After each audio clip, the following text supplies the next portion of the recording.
আল্লাহর কথা তিনজনের কাছে কবুল করেন।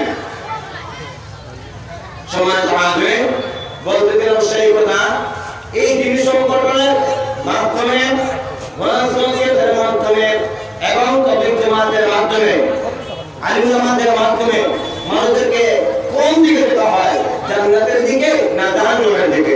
জান্নাতের দিকে। জান্নাতের দিকে।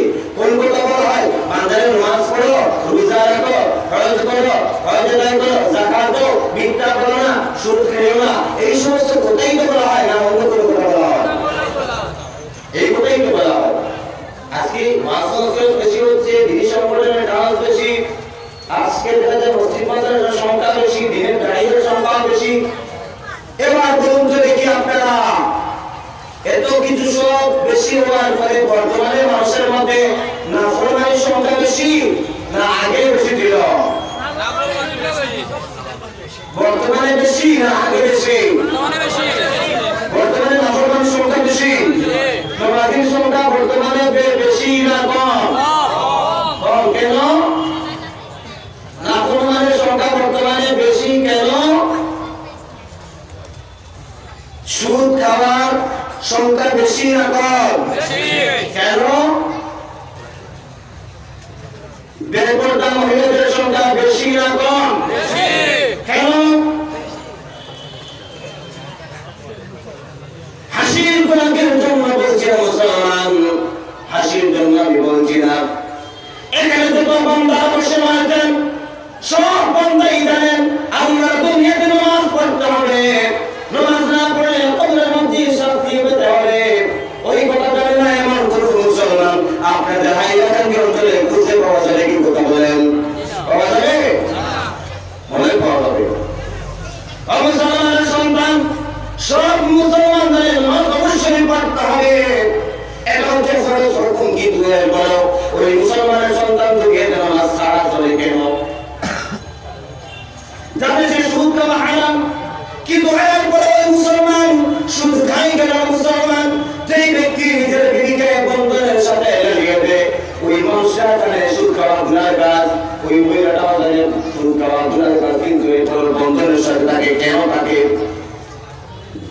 আপনি বাড়িতে চলে যান, বাড়িতে যাওয়ার পরে আপনার স্ত্রীকে একটা প্রশ্ন লিখে দেন, হে আমার স্ত্রী, আমার একটা প্রশ্নের উত্তর রেখে দাও। কি প্রশ্ন? বলে তো দেখি, আল্লাহ দুনিয়াতে স্বামীর অবাধ্য হয়ে যদি একজন স্ত্রী যদি মারা যায়, আল্লাহ এই অবাধ্য স্ত্রীকে জান্নাত দিবেন না জাহান্নাম দিবেন? দেখবেন আপনার স্ত্রী আপনাকে জবাব দিবে, অবাধ্য স্বামীর স্ত্রী যদি অবাধ্য হয়ে যদি মারা যায়, আল্লাহ রাব্বুল আলামিন তাকে অবশ্যই জাহান্নাম দান করবেন। কিন্তু এরপরেও ওই মহিলাটা স্বামীর অবাধ্য হয়ে চলে কি চলে না? চলে কি চলে না? স্কুল কলেজ ইউনিভার্সিটির মধ্যে কারা কারা করেন? একটু হাতটা তুলেন। স্কুল কলেজ ইউনিভার্সিটির মধ্যে কারা কারা করেন? স্কুলে বিদ্যালয়ে ইউনিভার্সিটির মধ্যে কারা কারা করেন? আমার কোনো অসুবিধা হচ্ছে? স্কুলে কারা কারা করেন? কোন দিকে বেশি উঠেছে? মাশাআল্লাহ। ভাইরা আমার, বুঝার জন্যই তবে আপনাদের সামনে একটা টাকচার তুলে ধরতেছি। যে বিষয় আমি আলোচনা করবো তার গুরুত্ব বোঝানোর জন্য এই বিষয়টা আমি টাকচার হিসেবে তুলে ধরতেছি। মুসলমান, আজকে আপনি স্কুলে পড়েন, ইউনিভার্সিটির মধ্যে পড়েন, আপনি স্কুলের একটা আপনার বোনকে, আপনার বাড়ির আপনার একটা বোনকে একটা প্রশ্ন করেন, হে আমার বোন, বলতে দেখি আল্লাহ দুনিয়াতে বেপরদার সাথে যদি কোনো মহিলা চলে, এই বেপরদার আল্লাহ রাব্বুল আলামিন জান্নাত দিবেন না জাহান্নাম দিবেন? দেখবেন ওই গুণটাই আপনাকে জবাব অবশ্যই দিবে। বেপরদা নারীকে আল্লাহ রাব্বুল আলামিন অবশ্যই জাহান্নামে জ্বালাইবেন, কিন্তু এরপরে ওই মহিলাটা বেপরদার সাথে চলে। কথা বলেন ঠিক না বেটি? এটা ঠিক না বেটি? বাস্তবের সাথে মিল আছে না নাই? হে মুয়াজ্জিন, আপনি দাঁড়িয়ে রাখেন না? যুবক মানুষ দাঁড়িয়ে রাখেন না, জানেন আপনার দাঁড়িয়ে রাখা হচ্ছে সুন্নাত, কিন্তু এরপর আপনি দাঁড়িয়ে রাখেন না। দাঁড়িয়ে রাখেন, নিজের মহব্বত পাওয়া যাবে না, কিছু বারিশ করবেন না। মুসলমান এরপর কেন দাঁড়িয়ে রাখেন না? জানে কিন্তু ওটা হচ্ছে সুন্নাত, এরপরে ছাড়ে কেন? আমার প্রশ্নটা তো ওই জায়গায়। মিথ্যা কথা বলা কবিরা গুনাহ। সব মুসলমান জানে মুসলমান, কিন্তু এত মানুষ মিথ্যা কথা বলে কেন?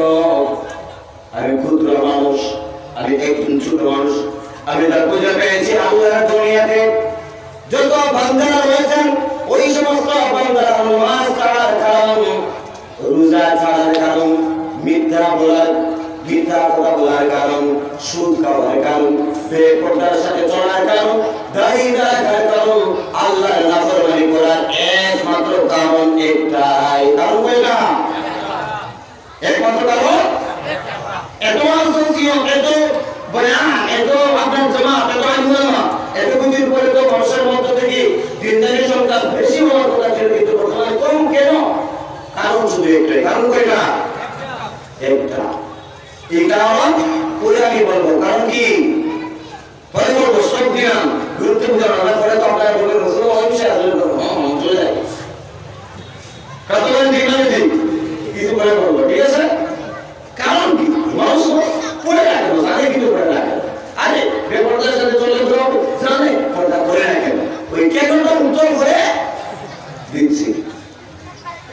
সম্মানিত হাজিরিন, কোরআনুল কারীম হচ্ছে এমন একটা কিতাব, যেই কিতাবটা হচ্ছে বহুল পঠিত কিতাব।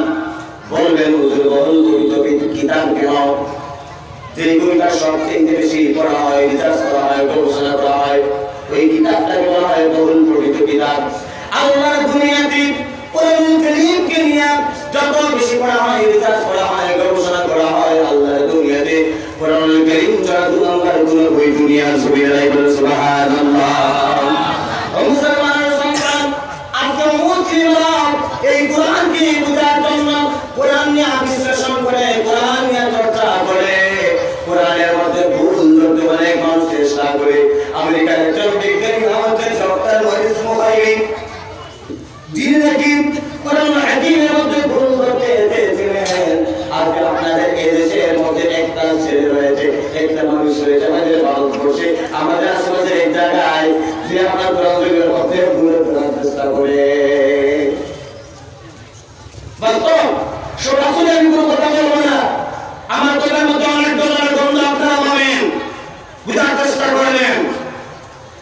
ডক্টর মরিস মোবাইলি কোরআন শরীফের মধ্যে ভুল ধরতে চেয়েছিল, ভুল ধরতে যখন শুরু করে দিল, আস্তে আস্তে ডক্টর মরিস মোবাইলি সে নিজের বলছে, খুঁজে পেল, সে সঙ্গে সঙ্গে ঘোষণা করল, আশহাদু আল্লা ইলাহা ইল্লাল্লাহ ওয়া আশহাদু আন্না মুহাম্মাদান রাসূলুল্লাহ। সুবহানাল্লাহ। কারণ এই কোরআন শরীফের মধ্যে বলতেন কোন মানুষের ব্যাপারে ক্ষমতা নাই। কারণ আল্লাহ সার্টিফিকেট দিচ্ছেন, দুনিয়াতে যত বিজ্ঞানের কিতাব হোক, যত সাহিত্যের কিতাব হোক, যত আপনার কবিতার কিতাব হোক, সমস্ত বইয়ের প্রথমে একাটাকে ভুল ত্রুটি হতে পারে। হলে আপনার লেখকের জন্য আমি খুশি হয়ে যাবো, সবাই জানেন, জানাই দেন। কিন্তু আল্লাহ তাআলা বলেন, যালিকাল কিতাবুল্লাহ রাইবা ফীহি, এই কিতাবের মধ্যে কোনো কি নাই, সত্যি হয়। উদাহরণের মুত্তাকিন, যেই কিতাবের মধ্যে সঠিক রাস্তা করবে, তাকে এই কোরআন সঠিক রাস্তা দেখায় দিবে। বলেন সুবহানাল্লাহ। ডক্টর মরিস মোবাইলি বুঝেছিলেন, ভুল পেয়ে গেলেন। সম্মানিত হাজিরিন, আমরা এই কোরআন থেকে দূরে থাকার কারণে আমাদের এই আশেপাশের জায়গার মসজিদ, আপনারা ফেসবুক ইউটিউবের মধ্যে নানা সময় অনেক বিতর্কিত মন্তব্য করে মানুষ আপনারা দেখেছেন না? কথা বলে না, নবীকে নিয়ে কথা বলে না, আসে না আমাদের দেশে? না নাই? আসে না নাই? আসে না নাই? কোরআন শরীফের আমি দেশ করে জানিয়ে দিতে চাই, কোরআন শরীফের মূল বিশ্ব নিয়ম কেউ করতে পারে নাই, আজ পর্যন্ত করতে পারে নাই, আর কিয়ামত পর্যন্ত করতে পারবে না। তোমার মতো কত মানুষ আসলো আর গেল, তোমার মতো কত মানুষ আসলো আর গেল। কোরআনের কোন কেউ কিছু করতেই পারবো না। এটা সত্য না মিথ্যা? সম্মানিত হাজিরিন, কথায় কথায় হয়ে যায়, আজ থেকে শুরু করে কিছুদিন আগে লকডাউনের প্রারম্ভে আমরা দেখতে পেয়েছি সোশ্যাল মিডিয়ার মাধ্যমে, সামাজিক এই যোগাযোগের মাধ্যমে আমরা দেখতে পেয়েছি চীন দেশের মধ্যে একটা আওয়াজ হয়েছিল, মুসলমানদের কোরআনের মধ্যে বলা হয়েছে। সেই চীন দেশের সরকার একটা কমিটি তৈরি করলো, মুসলমানদের কোরআনকে সংস্কার করতে হবে। কি করতে হবে? সংস্কার করতে হবে। কমিটি তৈরি করলো। আল্লাহ রাব্বুল আলামিন এর কিছুদিনের মধ্যে এমন একটা সিস্টেম করা দিলেন, যে সিস্টেমের কারণে কোরআনকে সংস্কার করা তো দূরের কথা, জান বাঁচানো হয়ে পড়েছিল। কথা ঠিক আছে? ঠিক। কিসের দ্বারা? করোনার দ্বারা। এই কারণে কোরআন শরীফের উপর হাত দিতে বলে আগে আমাদেরকে ভাবা উচিত কোন জায়গায় আমরা হাত দিতেছি। কারণ কোরআনটা কার কিতাব? মানুষের তৈরি, মানুষের রচিত কিতাব না আল্লাহর প্রদত্ত কিতাব? বলেন কার কিতাব? কার কিতাব? আল্লাহর কিতাব। এই কারণে কোরআনে হাত দেওয়ার আগে আমাদের সবার ভাবা উচিত। সম্মানিত হাজিরিন, আপনাদের সাথে বলতে হচ্ছে এটা হচ্ছে মাদ্রাসার জলসা। আর মাদ্রাসার সাথে কোরআনের সম্পর্ক আছে না নাই? আছে না নাই? কথা বলেন। অবশ্যই আছে। আমার আল্লাহ মুসলমান আজকে যে সমাজ থেকে শুরু করে মুসলমানরা শুধু কোরআন শরীফ তিলাওয়াতের মধ্যে সীমাবদ্ধ হয়েছিল। মুসলমান কোরআন শরীফ তিলাওয়াতের মধ্যে সীমাবদ্ধ রাখতে হবে না। কোরআন শরীফ তিলাওয়াতের মধ্যে সীমাবদ্ধ রাখতে হবে না। ও মুসলমান, কোরআন শরীফের উপর আমাদের আমল করতে হবে। কোরআন শরীফের উপর আমাদের জিন্দেগি তৈরি করতে হবে। যে মাত্র কোরআন শরীফের উপর আপনি জীবন গড়ার জন্য চেষ্টা করবেন, তখন আপনার ভোট থেকে আপনার প্রতিবাদ আসবে, আপনার সমাজ থেকে আপনার প্রতিবাদ আসবে, আপনার কি করবে এলাকা থেকে আপনার প্রতিবাদ আসবে। এই কথা মানুষ থেকে আসবে, শয়তান থেকে আসবে। দেখুন না, এক দুইটা উদাহরণ আমি আপনাদের সামনে তুলে ধরতে চাই। আমাদের ভারতবর্ষের একটা ছেলে বিশ্বের মধ্যে কোরআন পাকের তিলাওয়াতের কারণে বিশ্ব জয় করেছিল। বিশ্বের মধ্যে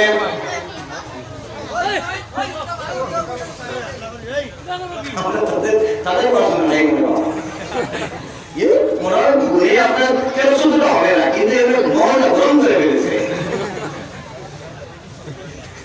সম্মানিত হাজিরিন, এই ইউপি একটা ছেলে কোরআন শরীফ তিলাওয়াতের মাধ্যমে সমস্ত বিশ্বের মধ্যে ভারতের মান বাড়িয়েছে, পুরস্কার পেয়েছে।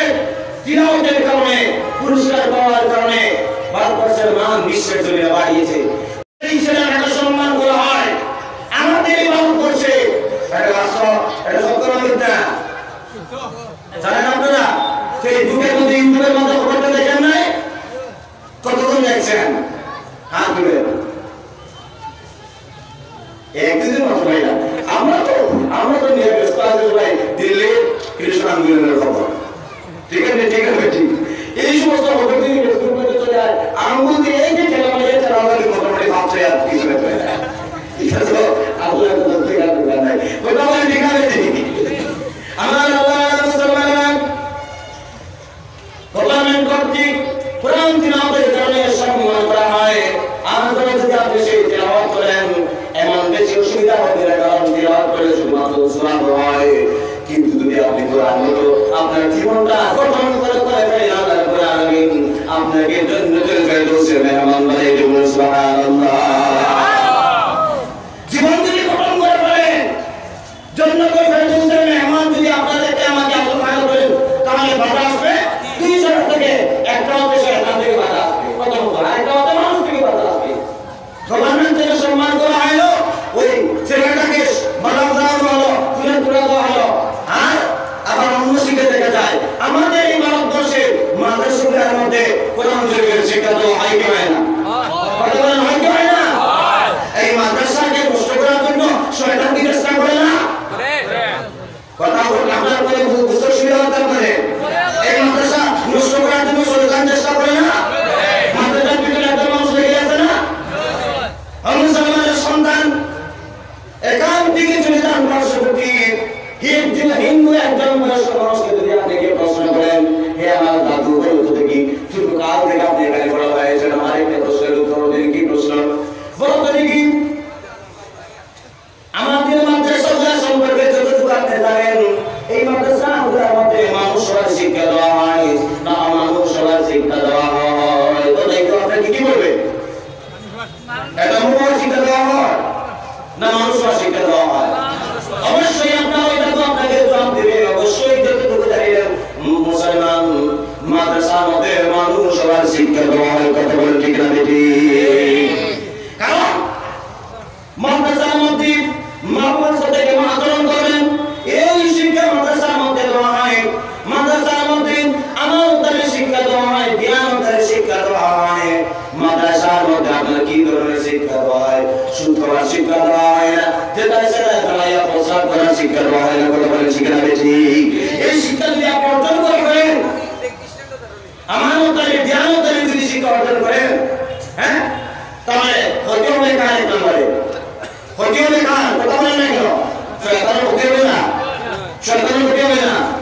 এই কারণে আমাদের সজাগ থাকতে হবে, আমরা শয়তান থেকে বাঁচাতে আমাদের মাদ্রাসাকে প্রোটেক্ট দিতে হবে, নিরাপত্তা দিতে হবে, নিরাপত্তা দিতে হবে, সব দিক থেকে নিরাপত্তা দিতে হবে। কারণ মাদ্রাসা একমাত্র বহন করতেছে কার কিতাব? আল্লাহ। কথা বলেন না কেন? মাদ্রাসাটা গ্রহণ করতেছে কার কিতাব? আল্লাহ। একমাত্র আসমানি কিতাব আল্লাহ তাআলার কিতাব গ্রহণ করতেছে। কিন্তু বর্তমান সময়ে আমরা এমন করে মুসলমান রাজনৈতিক কোনো কাজের সঙ্গে আমাদের কাছে চলে আসে, 500 টাকা 1000 টাকা পয়েন্ট করে বের করে দেয়, কেন? ভবিষ্যতে ফায়দা নেওয়ার কারণে। কিন্তু মাদ্রাসায় একজন হুজুর যদি জানুয়ারি একটা কালেকশনে তাহলে 10টা টাকা দেয়, কিন্তু পিছনে আর 10 টাকা বলি। বাস্তব অবস্থা কেন মুসলমান? সেটা আপনার জন্য নিয়ামত। উনি আপনার কাছে আসতেন, নিয়ে আপনার নিতেন, আপনি নিজেকে প্রতারণার কথা ছিল। এই কারণে মাদ্রাসার আলোচনা হিসেবে, মাদ্রাসার মাহফিল হিসেবে মাদ্রাসার আনুষঙ্গিক কিছু আলোচনা করলাম। কোরআনটাকে শুধু তিলাওয়াত করলে হবে না, এটাকে বাস্তব জীবনে অ্যাপ্লাই করতে হবে মুসলমান। আর বাস্তব জীবনে অ্যাপ্লাই করলে দুই জায়গা থেকে সমস্যা আসবে, এক হতে শয়তান থেকে সমস্যা আসবে, আর মানুষ থেকে সমস্যা আসবে। মিনাল জিন্নাতি ওয়ান নাস, শয়তান থেকে বাধা আসে আর মানুষ থেকে বাধা আসে, কথা বলে ঠিক না ঠিক? আমার আল্লাহ মুসলমান, আমি আপনাদের সামনে আলোচনা করেছিলাম সেই কথা, যে সূরাটা তেলাওয়াত করেছিলাম পবিত্র কোরআনুল কারীমের ছোট ছোট সূরাগুলোর মধ্যে একটা অন্যতম সূরা হচ্ছে সূরাতুল আসর। এই সূরা আমি তেলাওয়াত করেছিলাম। ইমাম শাফিঈ রাহমাতুল্লাহ আলাইহি বলেছেন, যদি কোনো মানুষ এই সূরাটা নিয়ে চিন্তা ভাবনা গবেষণা করে, তাহলে ওই মানুষটার জন্য এই সূরাটা তার জীবনের হেদায়েতের জন্য যথেষ্ট হয়ে যাবে। বলি সুবহানাল্লাহ। ইমাম শাফিঈ রাহমাতুল্লাহ কি বলেছেন? যদি কোনো মানুষ তাফসীরে ইবনে কাসিরের মধ্যে এসেছে, যদি কোনো মানুষ এই সূরা আসর নিয়ে চিন্তা ভাবনা গবেষণা করে, তাহলে এই ছোট্ট সূরাটাই একজন মানুষের লাইফের হেদায়েতের জন্য যথেষ্ট হয়ে যাবে। সুবহানাল্লাহ। ইমাম মালিক রাহমাতুল্লাহ আলাইহি বলেছেন, সাহাবায়ে কেরাম মাঝে মধ্যে যখন একজন আরেকজনের সামনে পড়তেন, পড়ার পর মাঝে মধ্যে সূরা আসর তিলাওয়াত না করে সঙ্গে ছাড়তেন না। প্রশ্ন আছে, হুজুর ইমাম শাফিঈ রাহমাতুল্লাহ আলাইহি কেন বললেন একজন মানুষের জীবনের হেদায়েতের জন্য সেই সূরাটা কেন বললেন? সাহাবায়ে কেরাম কেন একজন আরেকজনের সামনে যখন পড়তেন এই সূরাটা তখন তেলাওয়াত করতেন কেন? তার কারণ হচ্ছে এই ছোট্ট সূরার ভিতরে আল্লাহ রাব্বুল আলামিন একজন মানুষের জীবনটা কিভাবে সাকসেস হবে, কিভাবে আনসাকসেস হবে, কিভাবে চললে একজন জান্নাতে যেতে পারে, কিভাবে চললে একজন মানুষ জাহান্নাম থেকে বাঁচতে পারে, তার সম্পূর্ণ বর্ণনা সংক্ষেপে আলোকপাত করেছেন সূরাতুল আসরের মধ্যে। বলুন সুবহানাল্লাহ। আর আসতে বলুন সুবহানাল্লাহ। আল্লাহ রাব্বুল আলামিন সূরাতুল আসরের মধ্যে কি বলছেন আমরা জানার চেষ্টা করি। আল্লাহ রাব্বুল আলামিন এইভাবে বলছেন, ওয়াল আসরি ইন্নাল ইনসানা লাফি খুসর ইল্লাল্লাযীনা আমানু ওয়া আমিলুস সালিহাতি ওয়া তাওয়াসাউ বিল হাক্কি ওয়া তাওয়াসাউ বিস sabr। জুড়ে বলুন আল্লাহু আকবার।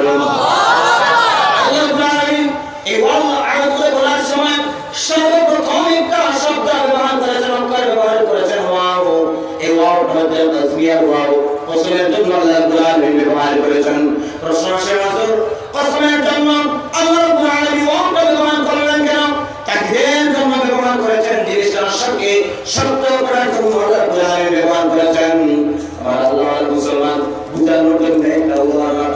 সামনে আপনাদের এই মাহফিল কমিটি কর্তৃক আমাকে দাওয়াত করা হয়েছে ত্রিপুরা থেকে ওই হুজুর আসেন দিনের বেলা আপনারা মাহফিল কমিটির হুজুরদেরকে বলেছেন ও হুজুরেরা বলুন তো দেখি ত্রিপুরা থেকে যে হুজুরকে দাওয়াত করা হয়েছে ইনি কি আমাদের মাহফিলের মধ্যে আসবেন আজকে?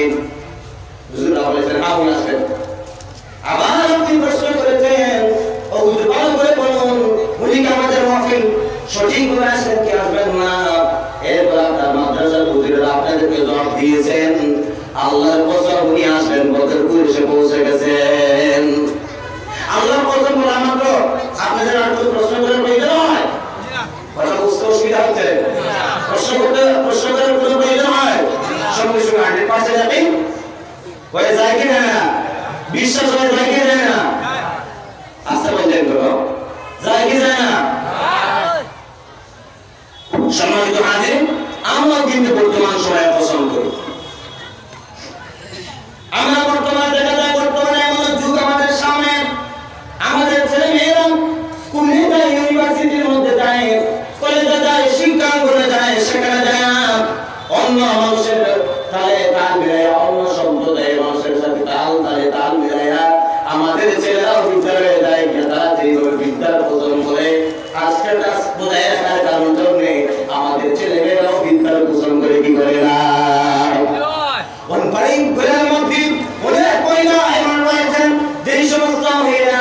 স্বামীকে বিশ্বাস স্থাপন করানোর জন্য বিভিন্ন কাজ, স্বামীকে বিশ্বাস স্থাপন করানোর জন্য সন্তানের মাথায় হাত দিয়ে কসম করে কি করে না, করে কি করে না। মুসলমান যখন কসম করবে কার কসম করবে? কথা বলেন, আস্তে বলেন, কার কসম করবে? অবস্থা বলেন না কেন, কার কসম করবে?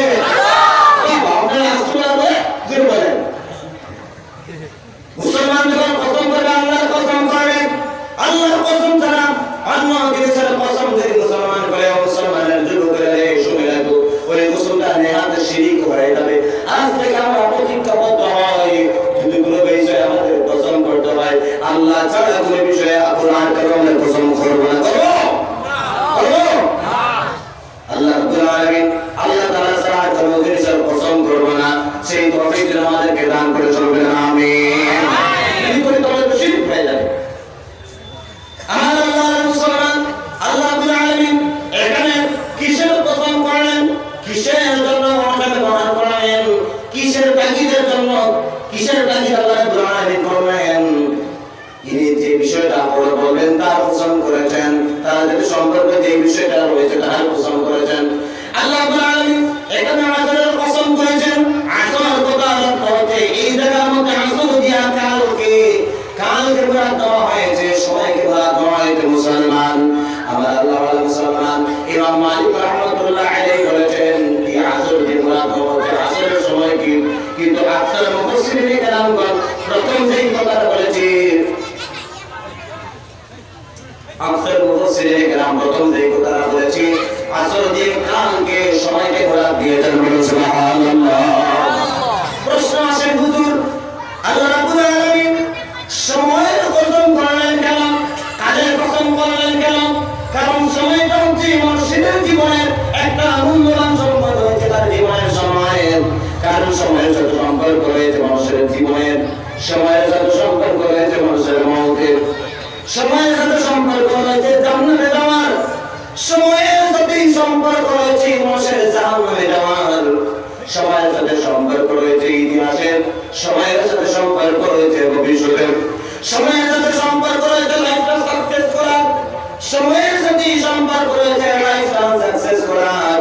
আল্লাহ মুসলমান, আমি কয়েকটা প্রশ্ন আগে করেছিলাম আপনাদের সামনে, করেছিলাম। আস্তে আস্তে আমি আমার আলোচনার মধ্যে চলে আসতেছি। আমার আল্লাহ মুসলমান, সময়ের সাথে ইতিহাসের সম্পর্ক রয়েছে।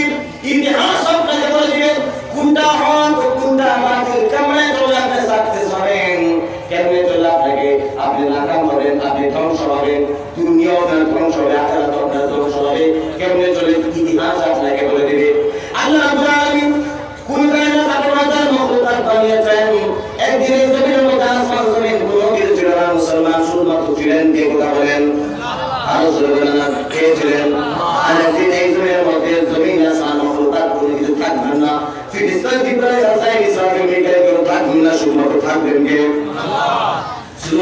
পারবেন কে কথা বলেন আল্লাহ এই কারণে আল্লাহ তাআলাকে কি বলা হয় ওয়াজিবুল ওজুদ বলা হয় ওয়াজিবুল তিনি ছিলেন আছেন থাকবেন তাকে বলা হয় ওয়াজিবুল রব্বুল আলামিন পরিচয় করেন হাকিমের মধ্যে ইনি নামই দিয়েছেন হুয়াল আউয়াল ওয়াল আখির ওয়াল যাহির ওয়াল বাতিন ওয়া হুয়া বিকুল্লি শাইইন আলিম সুবহানাল্লাহু আকবার আল্লাহ তাআলা বলেন ইনি প্রথম ইনি শেষ ইনি প্রকাশ্যময় নির্বাণ এবং ইনি সমস্ত কিছুর জন্মওয়ালা আল্লাহ রাব্বুল আলামিন আমাদেরকে সৃষ্টি করলেন মখলুকাত বানালেন ইনসান বানালেন জিন্নাত বানালেন সব কিছু বানালেন ইবাদতের জন্য এই দুনিয়ায় তাকে সৃষ্টি করেছেন মুসলমান আল্লাহ রাব্বুল আলামিন যুগে যুগে বিভিন্ন নবী পাঠিয়েছেন বর্তমানে আমরা যেভাবে ওয়াজ নসিহতের মাধ্যমে আপনাদেরকে আল্লাহর দিকে ডাকতেছি আমাদেরকে ওরা নবীরা আপনারা কি করেছেন আল্লাহর ধর্ম আমাদেরকে দান করেছেন আমার আল্লাহ মুসলমানরা আল্লাহ রাব্বুল আলামিন এর সত্যতা কুরআন হাকিমের মধ্যে বলে দিয়েছেন ওয়ালাকাদ বা'আথনা ফি কুল্লি উম্মাতির রাসূলা আন ইয়াবুদুল্লাহ ওয়া তাজতানিবুত তাগুত আমি প্রত্যেক জাতির জন্য একজন নবী রাসূল প্রেরণ করেছি তার মানুষকে এই দাওয়াত দিয়েছে ও দুনিয়ার মানুষরা তোমরা এক আল্লাহর ইবাদত করো আনুগত্য করো এবং তাগুতকে তোমরা বর্জন করো এই দাওয়াত দেওয়ার পর একদল মানুষদের দাওয়াতকে গ্রহণ করেছিল সময়কে দাম দিয়ে যারা গ্রহণ করেছে তারা এই দুনিয়ায় যারা সাকসেস হয়েছে তারা জীবনেও তারা সাকসেস হবে যারা সময়কে দাম দিল না একথা গ্রহণ করলো না তাদের এই দুনিয়াও ধ্বংস হয়েছে তারা জীবন তাদের ধ্বংস হবে কথা বলেন ঠিক না বেশি সময় কম আমার আল্লাহ মুসলমান ফেরাউন খোদাই করেছিল করে নাই ফেরাউন কি করেছিল খোদাই করে নাই খোদাই করেছিল কিন্তু যখন সে সময়কে দাম দিল না একত্রমাত্র গ্রহণ করলো না যখন তার সময়টা শেষ হয়ে গেল ফেরাউনের এই দুনিয়া ধ্বংস পরে জীবন ধ্বংস দেওয়ার নাম সাকসেস কি বলেন ধ্বংস না সাকসেস ধ্বংস আমাদের নবী জানাব মুহাম্মদ রাসূলুল্লাহ সাল্লাল্লাহু আলাইহি ওয়াসাল্লামের আপন চাচা আবু তালিব যিনি বিশ্বনবী জানাব মুহাম্মদ রাসূলুল্লাহ সাল্লাল্লাহু আলাইহি ওয়াসাল্লামের চতুর্দিক থেকে নিরাপত্তা দিয়েছিলেন ব্যক্তিগত নিরাপত্তা সামাজিক নিরাপত্তা অর্থনৈতিক নিরাপত্তা প্রশাসনিক নিরাপত্তা সব দিক থেকে নিরাপত্তা দিয়েছিলেন কে আবু তালিব সেই আবু তালিবের কাছে নবী দিয়ে দাওয়াত দিলেন গ্রহণ করলেন না সময়টা আবু তালিবের শেষ হয়ে গেল সময়টা আবু তালিবের শেষ হয়ে গেল তখন কি হয়েছে আবু তালিব আল্লাহ নবী জানিয়ে দিলেন তাকওয়ার কারণে জান্নাতি না জাহান্নামী কথা বলেন না জাহান্নামী কি কারণে একত্ববাদকে গ্রহণ করলেন না সময় শেষ এই দুনিয়া শেষ পুরো জীবন শেষ এই কারণে সময় আপনাকে বলে দিবে ইতিহাসের কথা কোনটা সফল কোনটা সঠিক কোনটা বেঠিক কথা বলেন ঠিক না বেঠিক সময়ের সাথে সম্পর্ক সময়টা হচ্ছে মানুষের জীবনের একটা মূল্যবান সম্পদ আমি আগে বলেছিলাম আজ থেকে শুরু করে 20-30 বছর আগে ওয়াজ নসিহত কম ছিল বর্তমানে বেশি হচ্ছে বর্তমানে আইন নামাও বেশি ওয়াজ নসিহত বেশি বর্তমানে সব কিছু বেশি এই সমস্ত ওয়াজ নসিহতের মাধ্যমে মানুষদেরকে নামাজের কথা বলা হয় রোজার কথা বলা হয় আল্লাহর বান্দারা এই দুনিয়াতে সব মানুষদের নামাজ পড়া ফরজ কিন্তু এরপর নামাজ কেন পড়ে যাদের রোজা ফরজ কিন্তু এরপর রোজা কেন পড়ে মিথ্যা কথা বলা কবির গুনাহ কিন্তু এরপর মিথ্যা কথা কেন বলে তার কারণটা হচ্ছে মুসলমান যে মানুষরা নামাজ পড়ে না মনে মনে আমার এখন বয়স একটু যদি বয়স হয়ে যায় তখন আমি আল্লাহমুখী হয়ে যাবো আর বলে দেবে নামাজ ছাড়বো না তো করে একেবারে আল্লাহমুখী হয়ে যাবো আর করে নামাজ ছাড়বো না ওই মুসলমানটা মনে হবে বয়স করার সাথে সাথে আল্লাহর দিকে অগ্রসর হবো ওই মুসলমান সেই মুসলমান কি জানে আমার সময় আর কতদিন দুনিয়া আছে জানে না যে জীবন ভাইটা দাড়ি কাটে মনে মনে ভাবে সময় কম বয়স কম একটু বয়স হয়ে যান বয়স হয়ে গেলে আমার দাড়ি রাখবো এখন যদি দাড়ি রাখি দাড়ির মান রাখতে পারবো না এমন মানসিকতার মানুষ আছে না নাই আপনারা উঠছেন কেন বুঝতে অসুবিধা হচ্ছে আপনাদের আপনারা মনে ভাবতেছেন মনে আপনারা ভাবতেছেন মনে হয় এই এদিক থেকে ওদিক থেকে চতুর্দিক থেকে আলোচনা করতেছেন আসলে আমার আলোচনার মেইন বস্তু সঠিক জায়গায় রয়েছে আমি চতুর্দিক থেকে আমি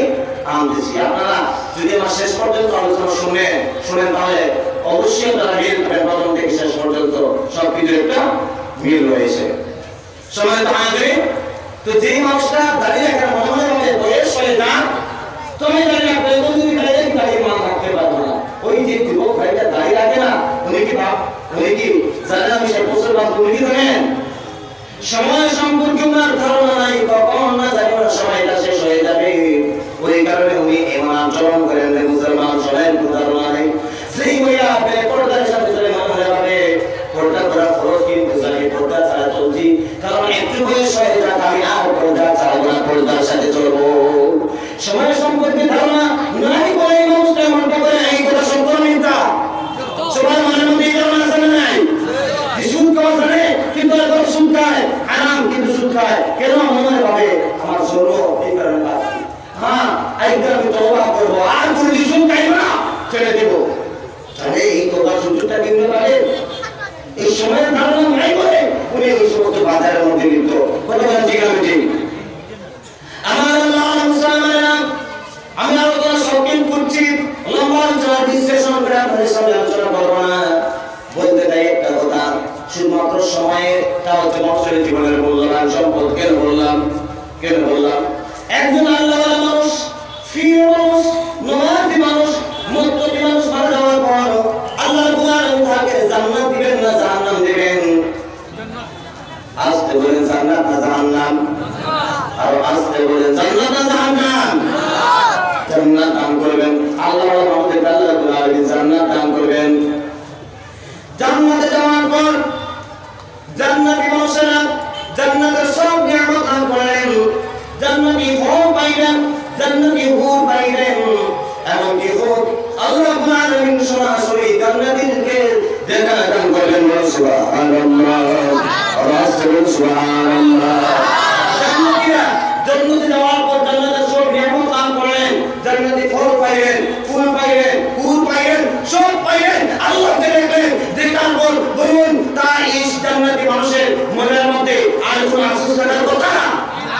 কথা আফসোস থাকার কথা না?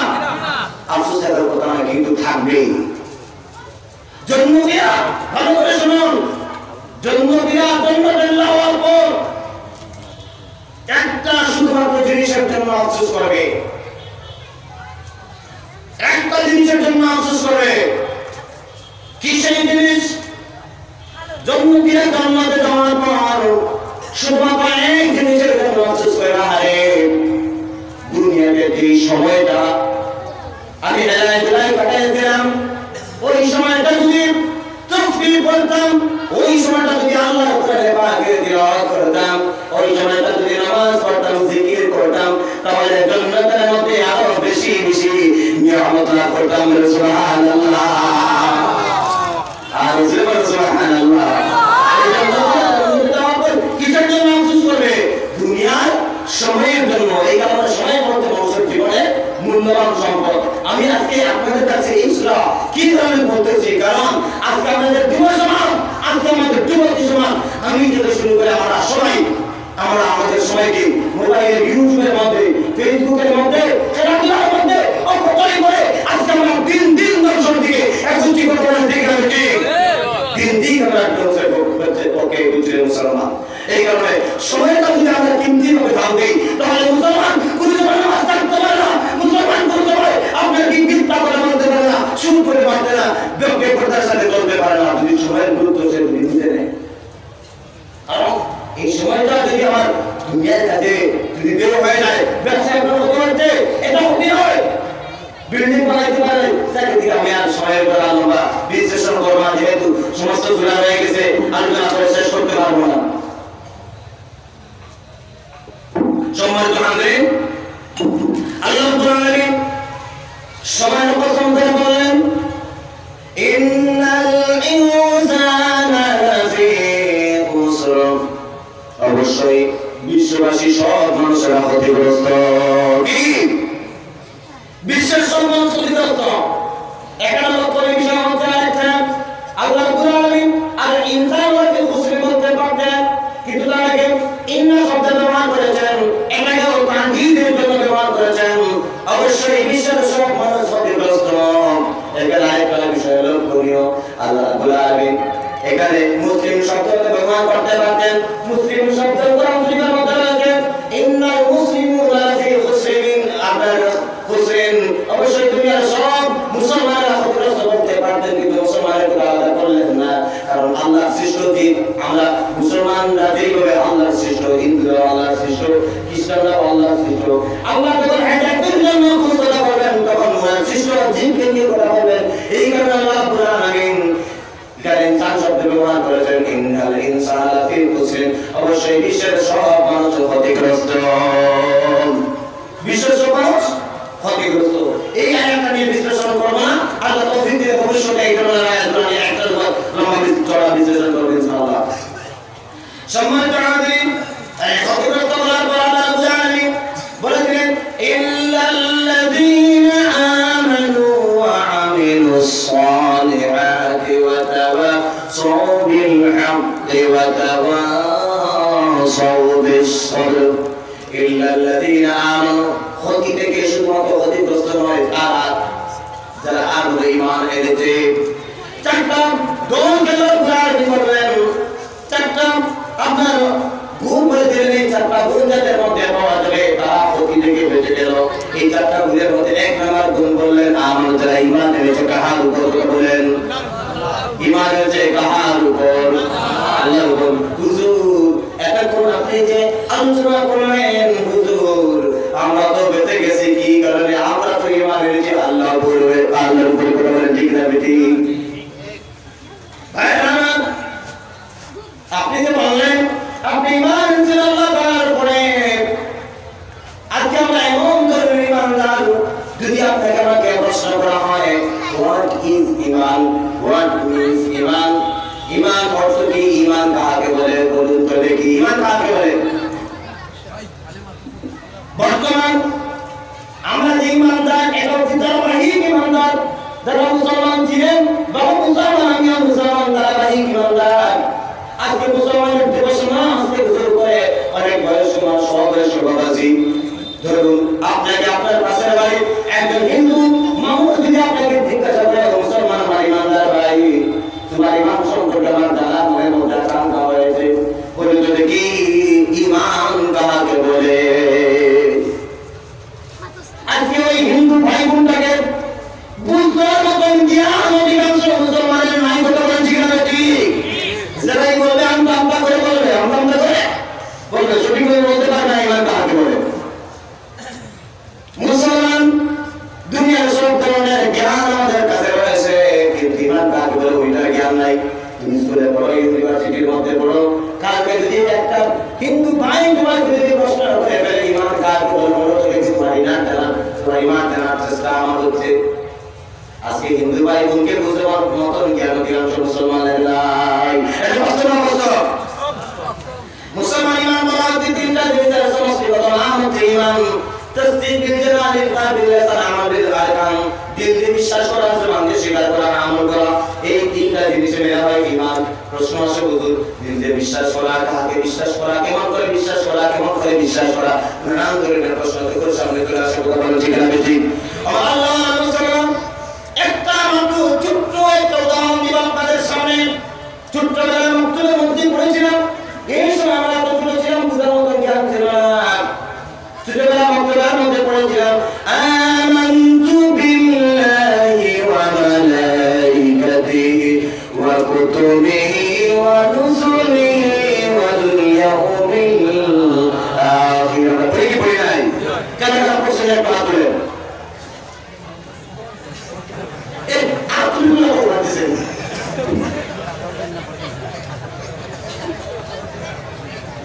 একটু পরীক্ষা নিলাম, আপনার আমার কথা দিকে লক্ষ্য করতেছেন কি করতেছেন না? ছোটবেলা আমরা সবাই মক্কার মধ্যে পড়েছিলাম, তো এখন বড় হয়েছি, এই সময় এত ছোট ছিলাম, শুধু মুখস্থ আমাদেরকে শিখিয়েছেন হুজুররা। আজকে বুঝার মতন জ্ঞান আমাদের হয়েছে মুসলমান। দুনিয়ার সব কিছু আমাদের বুঝ মাথার মধ্যে ঢুকাতে পারি। ছোটবেলায় মক্কার মধ্যে যা পড়েছিলাম কিন্তু তা বুঝার চেষ্টা আমরা করি না। সাধারণ কথা, আলহামদুলিল্লাহ, এটা সাধারণ কথা, সাধারণ কথা নয়। এই আলহামদুলিল্লাহ যদি আছে একবার পদ্ধতি গবেষণা আমরা করতাম, আর আমাদের মসজিদের ভিতরে, আসবাবের ভিতরে, সরকারের ভিতরে, কেন্দ্রের ভিতরে আমাদের কিন্তু জমাইত না।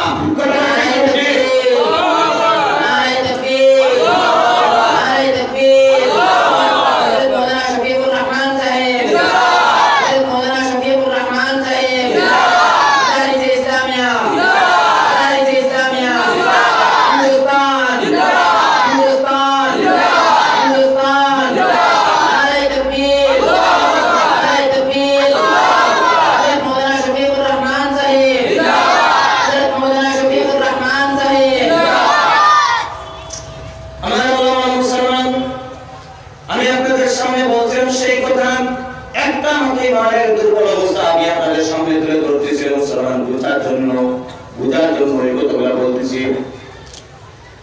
আমরা যদি প্রশ্ন করা হয় আমাদের খাবার দাবার জাতকে সবাই বলবেন আল্লাহ, বলবেন কি বলবেন না? হায়াতের ওয়াজ জাতকে, মৌতের ওয়াজ জাতকে, বিমানের ওয়াজ জাতকে, বিমান থেকে সুস্থ করার ওয়াজ জাতকে, ওই আমরা বলি কিন্তু আমাদের আল্লাহ। কিন্তু যখন নাকি আপনার মায়ের বেমার ক্যান্সার বেমার হলো, ক্যান্সার বেমার হওয়ার কারণে মা বাবাকে নিয়ে আমরা দৌড়িয়েছি ক্যান্সার হসপিটালে ডাক্তার যখন করিয়ে দিল, বাড়িতে নিয়ে আসলাম, ডাক্তার বলেছে তোমার মাকে বাবাকে আর বাঁচানো যাবে না। যেই সময় ডাক্তার ঘুরিয়ে দিয়েছে সঙ্গে সঙ্গে বাড়িতে নিয়ে আসার পর মসজিদের ইমাম সাহেবকে হুজুরদেরকে ডাকি, ও হুজুরেরা বাড়িতে আসেন, কোরআন শরীফের খতম করেন, আয়াতে কারিমা খতম করেন, আমার মাকে বাবাকে আর বাঁচানো যাবে না। তখন আমরা কোরআনের দ্বারস্থ হই, আল্লাহর দ্বারস্থ হই, কথা বলেন ঠিক না বেটি? অবশ্যই মানে সন্তান ডাক্তার যখন ঘুরিয়ে দিয়েছে তখন বুঝতে আপনি আর কোন রাস্তায় তখন আপনার মনে হয় আল্লাহর দিকে যদি আপনি আলহামদুলিল্লাহ কিন্তু 100% আপনার একই ডাক্তার মুসলমান আপনার মায়ের বাবা অসুস্থ হয়েছে ক্যান্সার বেমার আর যাই বেমার হোক না কেন সর্বপ্রথম আপনি কি করবেন? তাহাজ্জুদের নামাজ পড়ে আল্লাহর কাছে চাইতেন, এরপর সত্তা আদায় করতেন, এরপর সুন্নত হিসেবে ডাক্তারের কাছে চাইতেন। কথা বলেন ঠিক না বেটি? আমরা চলি উল্টা আবার বলি আলহামদুলিল্লাহ, এর বাস্তব ডাক্তারের কাছে জানামি বাধা নাই, কিন্তু আগে আমি আমার ইসলামিক ফর্মালিটি মেইনটেইন করতাম, তারপর ডাক্তারের কাছে যাইতাম।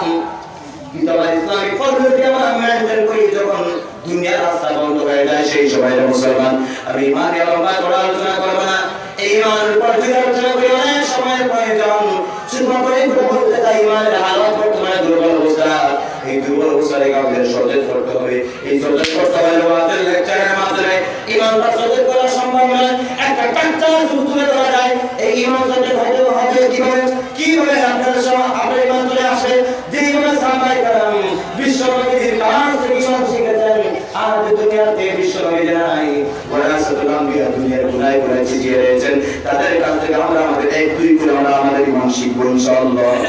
শিখবো তো ইনশাআল্লাহ তাদের কাছ থেকে, ঠিক আছে? কিন্তু আমরা তো ব্যবহার করি না, সময় কম, শুধু আয়াত আমার সামনে দিয়ে ঘুরতেছে, আয়াত বলার জন্য সময় তো নাই। আমার আল্লাহ মুসলমান আল্লাহ তাআলা বলেন ইন্নাল্লাযীনা আমানু, যারা প্রতি থেকে বাঁচবে তারা, যারা ঈমান এনেছে আল্লাহর প্রতি, দুই নম্বর বলেছেন ওয়া আমিলুস সালিহাতি, যারা নেক আমল করেছে। এই নেক আমল বলতে কি বোঝানো হয়েছে? এই নেক আমল বলতে আল্লাহ তাআলা দুনিয়াতে ইবাদতের জন্য আমাকে আপনাকে দিয়েছেন, যতটা ইবাদত দিয়েছেন এই সব কিছু ইবাদত হচ্ছে নেক আমল। মুসলমান আমরা আল্লাহ মুসলমান জিজ্ঞাসা করে ইবাদত, দান করে ইবাদত, নামাজ পড়া ইবাদত, কোরআন শরীফ তিলাওয়াত করা ইবাদত, সব কিছু ইবাদতের মধ্যে আফদল ইবাদত হচ্ছে নামাজ আদায় করা। বলেন সুবহানাল্লাহ, আরো জোরে বলেন সুবহানাল্লাহ। সব কিছু ইবাদত, জিকির ইবাদত, দান করা ইবাদত, তা'মুরুনা বিল মা'রুফি ওয়া তানহাউনা আনিল মুনকারি, সেটাও ইবাদত। কিন্তু এই ইবাদতের মধ্যে সবথেকে আফদল ইবাদত হচ্ছে নামাজ আদায় করা। বিশ্বনবীকে প্রশ্ন করে সাহাবায়ে কেরাম, ইয়া রাসূলুল্লাহ কোন আমলটা ইসলামের মধ্যে সবথেকে বেশি পছন্দনীয়? যেমন মুহাম্মদ রাসূলুল্লাহ সাল্লাল্লাহু আলাইহি ওয়াসাল্লাম বললেন কি বলছিলেন জানি? আসসালাতু লিওয়াক্তিহা, সময় মতো নামাজ আদায় করা ইসলামের মধ্যে সবথেকে পছন্দনীয় ইবাদত। সবথেকে কি পছন্দনীয় ইবাদত? কে বলেছেন? নবীজি বলেছেন। নবীজি আবার প্রশ্ন করা হলো, ইয়া হাবিবাল্লাহ ইয়া রাসূলুল্লাহ কোন আমলের দ্বারা বান্দা আল্লাহ তাআলার একেবারে নিকটতর হয়ে যায়? বিশ্বনবী জনাব মুহাম্মদ রাসূলুল্লাহ সাল্লাল্লাহু আলাইহি ওয়াসাল্লাম বললেন ওয়াসজুদ ওয়াকতারিব, সিজদা দাও আর সিজদার মাধ্যমে আল্লাহ তাআলার একেবারে নিকটতর হয়ে যাও। সুবহানাল্লাহ। আমার মুসলমানরা ইবাদতের মধ্যে দুইটা দিক আমি আপনাদের সামনে সামান্য আলোচনা করব না, একদিক ছেড়ে শুধু একটা দিক আলোচনা করব, ইবাদতের যে দুর্বল সাইড। আমি প্রথম দিকে আলোচনা সময় নষ্ট করে করেছি, এই কারণে সমস্ত আলোচনা করে আজকে শেষ করতে পারবো না। আমার আল্লাহ মুসলমান ইবাদতের মধ্যে শুধু একটা দিক, যেই দিকটা দৈনন্দিন আমাদের জীবনের মধ্যে ঘাটতি রয়েছে, সেইটা হচ্ছে কি আমরা যেন আমাদের মা বাবার প্রতিটা সময় আমরা খেদমত করতে পারি। মা বাবার খেদমত করা এটা গুনাহের কাজ না সওয়াবের কাজ? যে বলেন গুনাহের কাজ না গুনাহের কাজ? আমাদের আওয়াজ যদি বাড়ায় যেত আমি আমারটা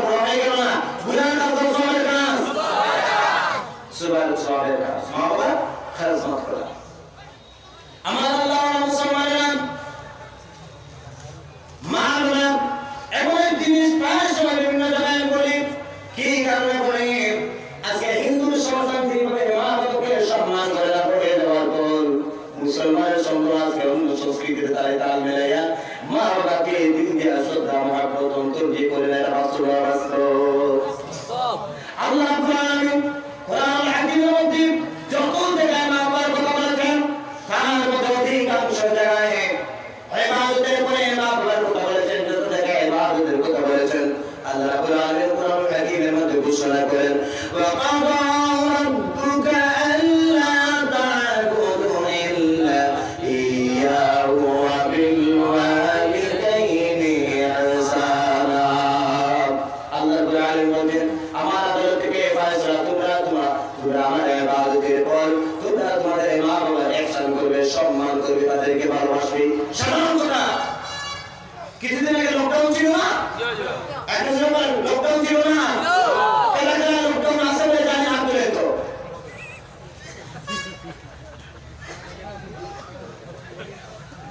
লকডাউন কিছুদিন আগে ছিল, এলাকায় জানেন একটু হাত তুলে। অনেক লোক তো আসলে সবাই তো কথার মধ্যে নয়, এদিকে টাকাতে হাতে এইভাবে করতে মানে হঠাৎ করে করতে উঠে গেলে দেখে এই লকডাউনের সময় এক আইন যদি করা ছিল না দেশের মধ্যে, মাস্ক পরতে হবে। আইন ছিল না কি? মাস্ক পরতে, মাস্ক দিলেন না তো লাগতে হবে, মাস্ক পরতে হবে। মাস্ক ছাড়া কেউ বাড়ি বের হয়েছিল? কারা কারা বাড়ি থেকে বের হয়েছিলেন মাস্ক ছাড়া? হাত তুলেন। মাস্ক দিয়ে বের হয়েছিলেন না ছেড়ে বের হয়েছিলেন? মাস্ক নিয়ে। যদি পকেটের মধ্যে মাস্ক থাকতো এটা কিছু নাকার মধ্যে দম যায় না, শ্বাসটার মধ্যে দমটা বন্ধ হয় না, তো পকেটের মধ্যে থাকে। হঠাৎ করে যদি পুলিশের গাড়ি যদি দেখা যায় 2 কিলোমিটার দূরে, পকেটটা বলি মাস্কটা কোথায়? উনি যদি দেখে গানটা দিবে, এটা বাস্তব না বাস্তব? বাস্তব না বাস্তব? এই মাস্কটা ঘোরার জন্য পুলিশকে দেখা মাত্র কেমনে জানি সকাল থেকে মাস্কটা বেরোয়, সকালের রাস্তাটা তো বুঝে গেলেন না, তাড়াতাড়ি পুলিশ ডান্ডা দেবে না, এটা ফাইন করবে। বাস্তব না বাস্তব? হাসির কোনো কি জন্য উদাহরণ আমি আপনাদের সামনে তুলে আনছি মুসলমান। হাসির জন্য বলছি না, তুমি আর একটা সাধারণ কি সম্মান করে ভয় করে যদি মাস্ক পরাকে এত বাধ্যতামূলক করতে পারি, আমার আল্লাহ বলছি আমার আদালতের ফয়সালা, আমার কোর্টের ফয়সালা, আমার আইন, তোমরা আমার ইবাদতের পর তোমরা তোমাদের মা বাবার ihsan করবে, সম্মান করবে, তাদেরকে ভালোবাসবে। সাধারণ কথা, সাধারণ কথা আপনি হালকা ভাবেন, এই কারণ আল্লাহর কথা হালকা ভাবে নেওয়ার কথা। মুসলমান কোরআনুল কারীমের আল্লাহ ঘোষণা করেন লা তা'বুদুনা ইল্লাল্লাহ ওয়া বিল ওয়ালিদাইনি ইহসানা। আল্লাহ তাআলা উপাসনা করা যাবে না এবং অবশ্যই তোমরা তোমাদের মা বাবার ihsan করবে, সম্মান করবে, তাদেরকে ভালোবাসবে। কেন? ওয়া ওয়াসাইনাল ইনসানা বিওয়ালিদাইহি ইহসানা হামালাতুহু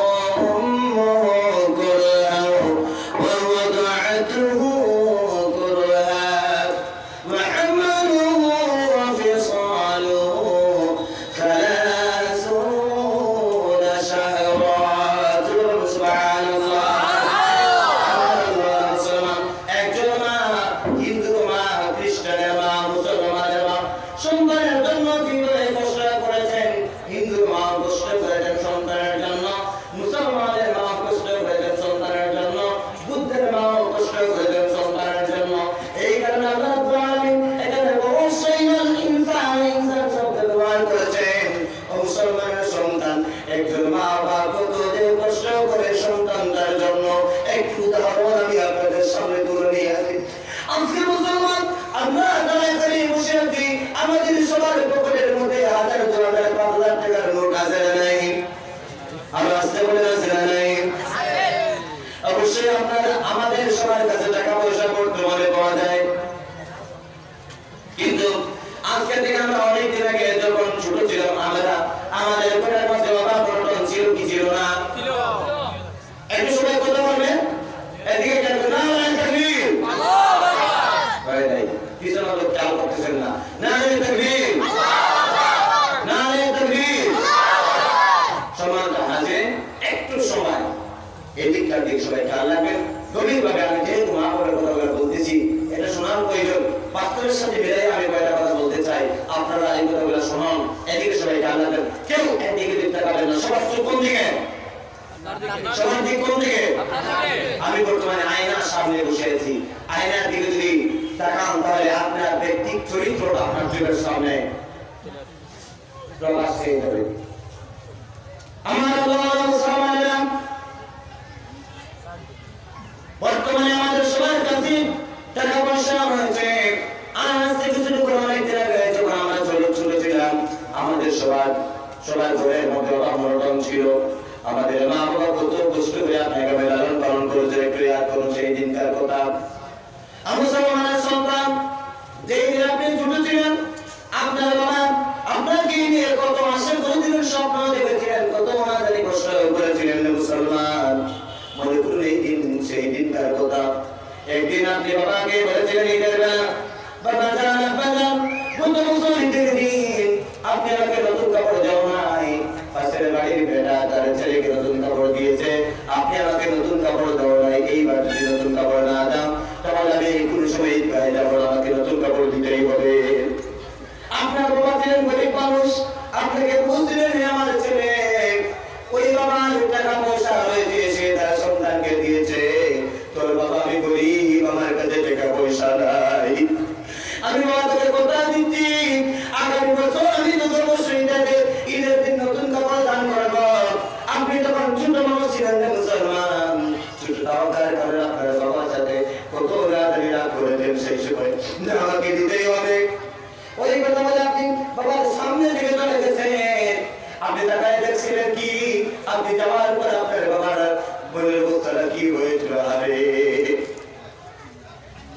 আমার ছেলেটা গত বছর তার মুখটাকে আমি খুশি করতে পারলাম না, এইবার দিন আমার ছেলের মুখটা নিরাশ হয়ে যাবে, ছোট হয়ে যাবে, মানুষের বাচ্চারা খুশি করবে আর আমার বাচ্চার মনটা মলিন হবে। বাবা ধৈর্য করতে পারে না, সহ্য করতে পারে না, সেই দৃশ্য চোখের মধ্যে আপনার বাবা আমার বাবা ওই সময় কি করেছিলেন, একটু সেই দিন তার দিকে একটু তাকায় দেখেন। আপনার বাবা তখন কি করেছেন, আপনাকে নতুন কাপড় দেওয়ার জন্য বন্ধুর কাছে গিয়ে ধান করেছেন, ভাই 1000 টাকা দাও, 500 টাকা দাও। হঠাৎ করে বন্ধুর কাছ থেকে ধরুন 500 টাকা পাইলেন, দৌড় দিলেন হাইলাকান্দি টাউন থেকে আপনার জন্য 500 টাকা দিয়ে একটা জামা কিনে আনলেন।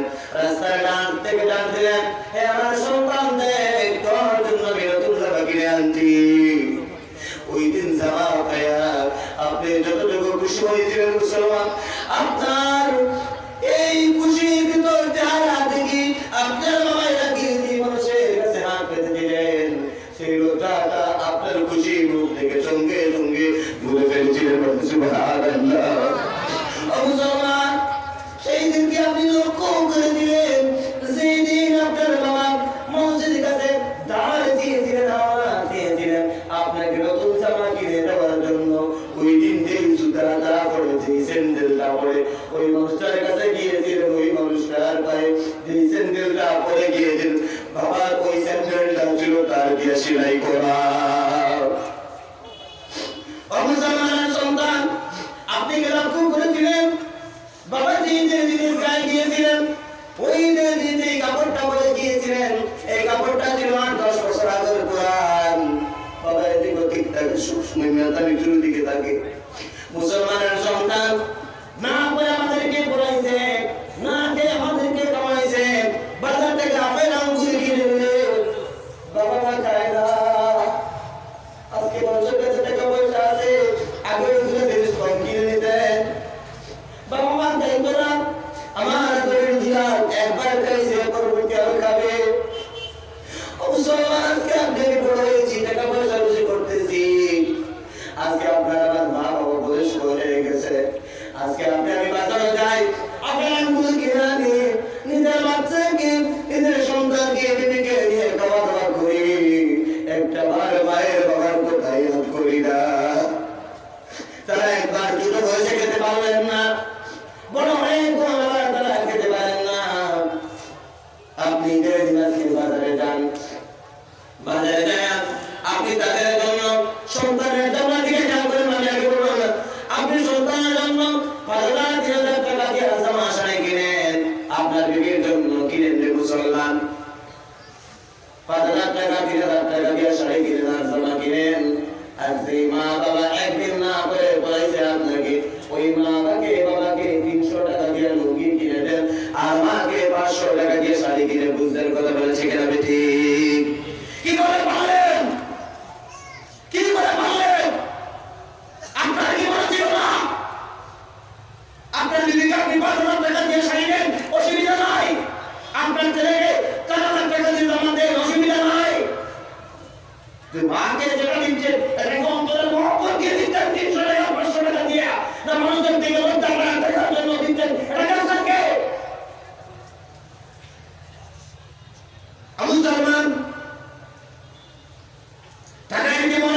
দেশরা কিনে নেন বা দামি দামি কাপড় কিনে দেন, তোমার কি জীবনে কোনোদিন আশা ছিল না?